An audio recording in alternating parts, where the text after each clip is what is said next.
I'm going to take this public sector example, which I think you'll find very fascinating. This comes from Seoul in South Korea.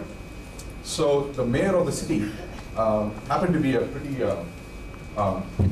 innovation-minded person who said, why can't we engage citizens in giving us ideas in terms of improving the services we provide to them? After all, what is our job, especially in the government? I'm supposed to serve the people. So if I'm trying to serve the people, why not get the people to help me serve the people? Sounds simple, right? Sounds simple in principle, right? But it can be very hard to actually practice. I can tell you why it's hard to practice, because I've tried to practice it myself. It's maybe easy to talk about it, but as a professor, what does this mean in my context? It means, why can't I take ideas from students and help me build better courses for students? What's the problem with that? On the yellow side, I know you guys would like that. But what do you think the problem is on the blue side or my side? And then we'll come back to the government example. The government might also have some similar problems. Why do you think, as a quote-unquote teacher, I would resist this? Pardon? The blue side may know that they know what's best for them. Totally on the mark. Okay? Now, there's nothing wrong with that. That's right. So there's nothing wrong with that. The thing is, the blue side has expertise. Now remember, I'm not suggesting the yellow side takes over the blue. I think that's the fear of the blue side, because we all fear that, right? So the point is that, yes, so there are some challenges on the blue side. In fact, she hit the nail on the head. That is the primary challenge, right? Now you can imagine in the government, when you have people, civil servants who've been there for a while, and suddenly you're getting ideas from citizens. Maybe you would think it's in their best interest. Maybe they can do their jobs better. But that's the interesting question. Does it make your life easier on the blue side? What do you think? So there's a downside, right? There's a negative side. But is there a positive side on the blue, for the blue? What is the benefit for me on the blue side? Potentially. New ideas. New ideas. So actually think about it. Today, I'm finding it very hard to update my course. So who do you think is the best position to really know what's going on out there? Because I don't have time to read everything, right? But if I have 60 students and each student can suggest something, then I'm sure that I can benefit from that, right? Get new ideas, like you said.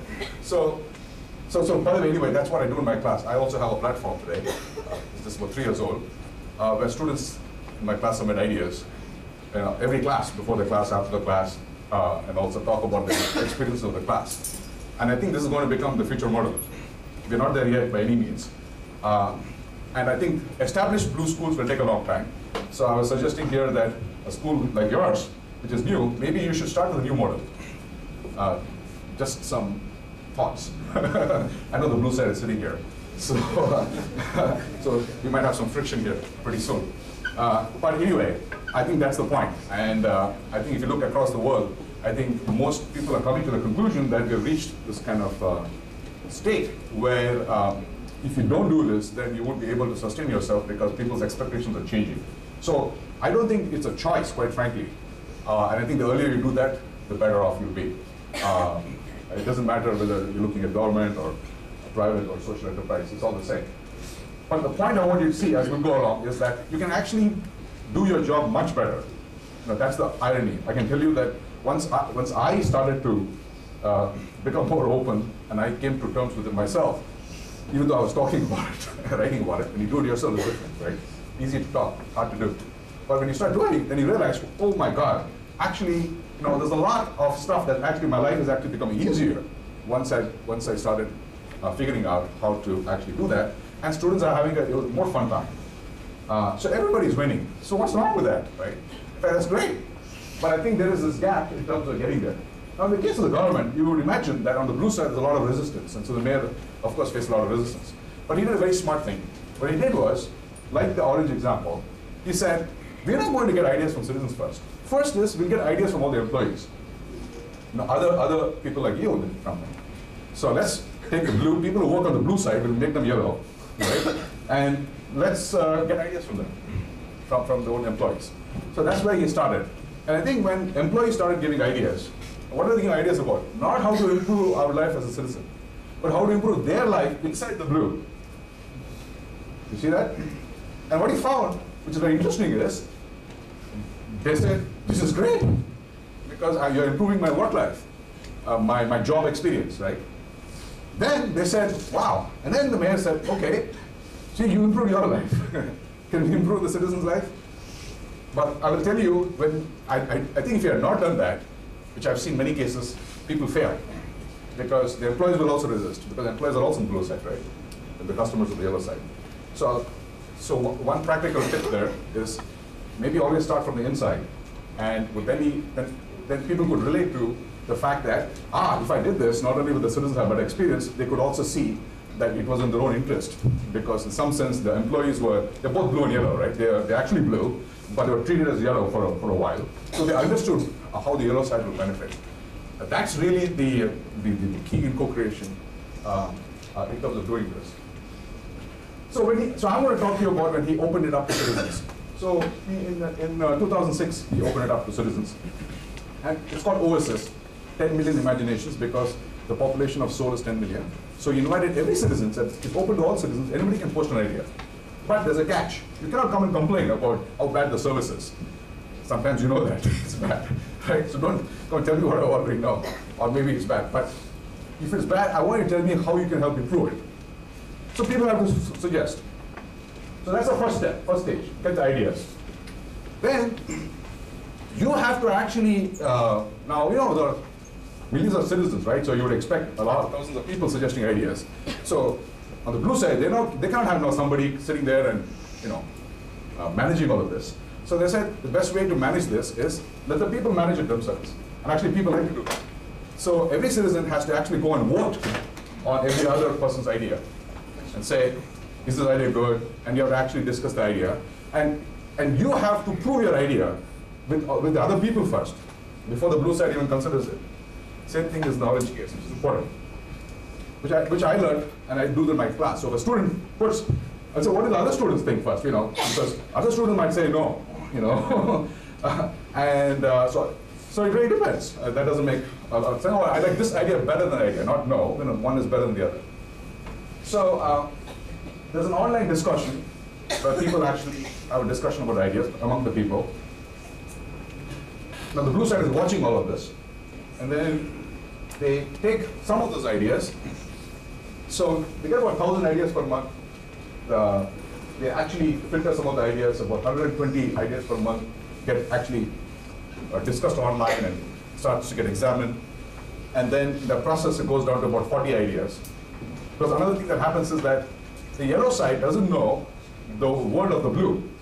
Because the customer typically will say, oh, why can't this company do that? Well, go and work in the company and then you'll know why. Because there are many, many constraints, or you may not see that in order to do X, you need to do A, B, C. And so there are lots of constraints. So this is very important. So what they do is they take those citizens who submitted the idea, which they're considering, and they have a citizen committee. The citizen committee actually is brought to the blue side, and they actually have a dialogue, a discussion, where the yellow side learns about the reality of the blue side, right? And then they actually see, some ideas are just not possible, it's not feasible, it's not viable. It doesn't fit within the budget, it doesn't have certain things that are needed to do this, or here is a conflict. So actually they have the discussion so that they get ideas that has a value to the blue side. So remember, co-creation is not just creating value for yellow, it has to create value for blue too. So the blue side has to agree. And it turns out, if you look back in the last 3 years, on average, they've been able to find about 40 ideas per month that is usable by both sides. That's important.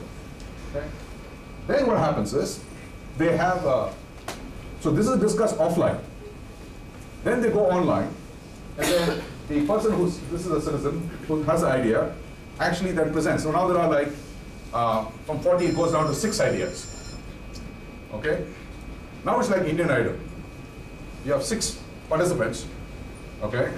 And actually people SMS in, just like Indian Idol, okay? And they have 24 hours to vote of the 6 ideas that are chosen every month, okay? And again, those 6 people have to present and defend their ideas, and each person has their own support, just like Indian Idol, right? You might like one person, that person has a fan base, they support that person. Similarly here, this person actually, by the way, his name is Mr. Kang. He came to Bollywood. This particular idea is as follows. He came to Bollywood, and he went to see a movie, and it had no subtitles. So he kept on bugging his friend, what's happening. And I think after some time, his friend got fed up, right, and explained the movie. So finally he came and said, I don't want to bug him, but like, why can't they have subtitles in English? So he was thinking, and he said, in my country, it's Korean films. This mayor, and he likes movies, talks about, exporting movies, culture. There was one category there on promoting tourism, promoting Korean culture, and so on. So he said, I'm going to post an idea in that category that all the Korean movies should be subtitled. What's the harm? People who know Korean understand it, but people who don't know, like me, when they come to my country, at least they'll understand the movies. So maybe Bollywood should do this, because there are a lot of people coming from who don't know Hindi. In fact, even if you know Hindi, sometimes you watch subtitles, right?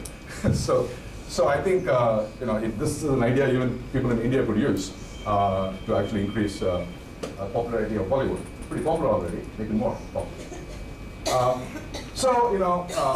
That's the yellow side, this is the blue side. So you can see that this is the blue side, that's the yellow side. So they debate, they discuss. You can go online if you miss the meeting.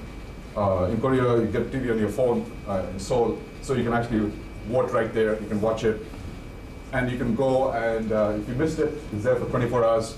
You can go and read people's comments and discuss it and vote.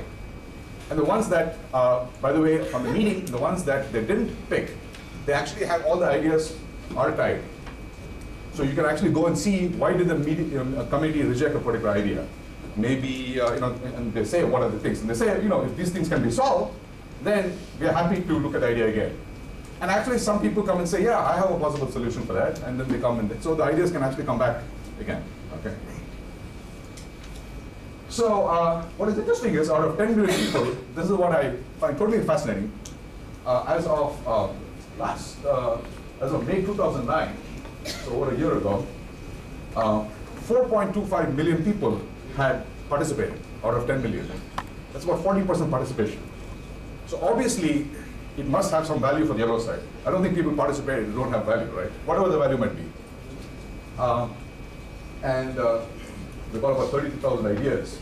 And so you can see it goes from 1,050 to 120, 40 to 56 ideas, and about 75 ideas have been adopted and implemented.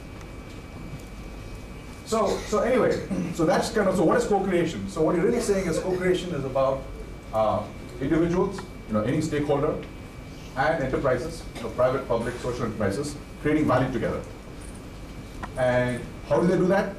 You need some kind of a platform where people can engage. It doesn't have to be online, internet. You can have a physical platform to start things off. In fact, you need a physical platform to also support it, because people might have questions. So for example, he has town hall meetings where citizens can come and they might have some suggestions about how to improve the platform itself, right?